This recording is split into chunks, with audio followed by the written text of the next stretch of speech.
तो चलिए स्टार्ट करते हैं आज का न्यूज़ टॉपिक। अल्पसंख्यक समुदाय और केंद्र की शक्तियां, क्या है हालिया विवाद। राष्ट्रीय स्तर पर अल्पसंख्यक समुदाय को अधिसूचित करने की केंद्र की शक्ति को चुनौती देते हुए दायर की गई एक जनहित याचिका भारत के सर्वोच्च न्यायालय में विचाराधीन है। अल्पसंख्यक कौन है, किसके द्वारा अधिसूचित किया जाता है।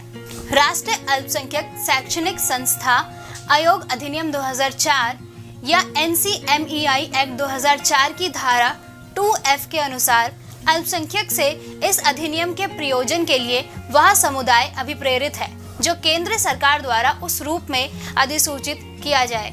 राष्ट्रीय अल्पसंख्यक आयोग अधिनियम 1992 की धारा 2C में भी केंद्र सरकार के लिए इसी प्रकार की समान शक्तियां प्रदान की गई हैं। जनहित याचिका में क्या दिए गए हैं तर्क। NCMEI एक्ट 2004 की धारा 2F स्वैच्छिक है और संविधान के अनुच्छेद 14, 15, 21, 29 और 30 के विपरीत है।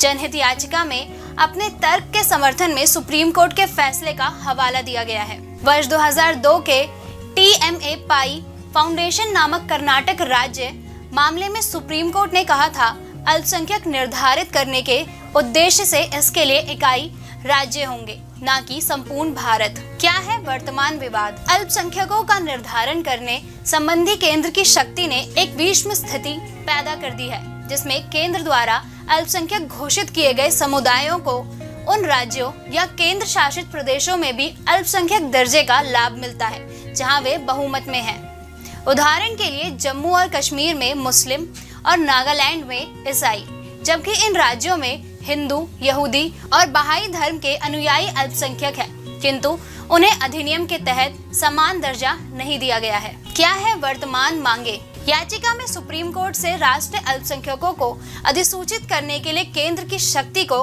कम करने या केंद्र को हिंदू धर्म, बहाई धर्म और यहूदी धर्म के अनुयायियों को उन राज्यों या केंद्र शासित प्रदेशों में अल्पसंख्यकों के रूप में सुनिश्चित करने का निर्देश देने की मांग की गई है, जहां वे वास्तव में संख्या में कम हैं। याचिका में सुप्रीम कोर्ट से यह निर्देश जारी करने की मांग भी की गई है कि केवल उन समुदायों को अल्पसंख्यक का दर्जा दिया जाए जो राज्यों या संघ राज्य क्षेत्रों में संख्यात्मक रूप से कम होने के अलावा सामाजिक, आर्थिक और राजनीतिक रूप से नगण्य है। क्या है केंद्र सरकार की प्रतिक्रिया। केंद्र सरकार ने अपनी प्रतिक्रिया देते हुए कहा कि अल्पसंख्यकों को कल्याण के लिए उपाय करने के लिए राज्यों के साथ केंद्र सरकार के पास समावृत्ति शक्तियां हैं। राज्यों द्वारा अल्पसंख्यकों को अपने अधिकार क्षेत्र में अधिसूचित किया जा सकता है। केंद्र सरकार ने उदाहरण देते हुए कहा है कि महाराष्ट्र में यहूदियों को अल्पसंख्यक समुदाय के रूप में और कर्नाटक में कई भाषाओं के बोलने वालों को भाषाई अल्पसंख्यक के रूप में मान्यता दी गई है।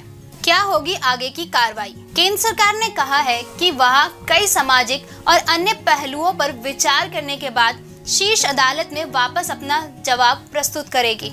वर्तमान में भारत में अल्पसंख्यक समुदाय के अंतर्गत ईसाई, सिख, बौद्ध, पारसी, जैन और मुस्लिम वर्ग आते हैं।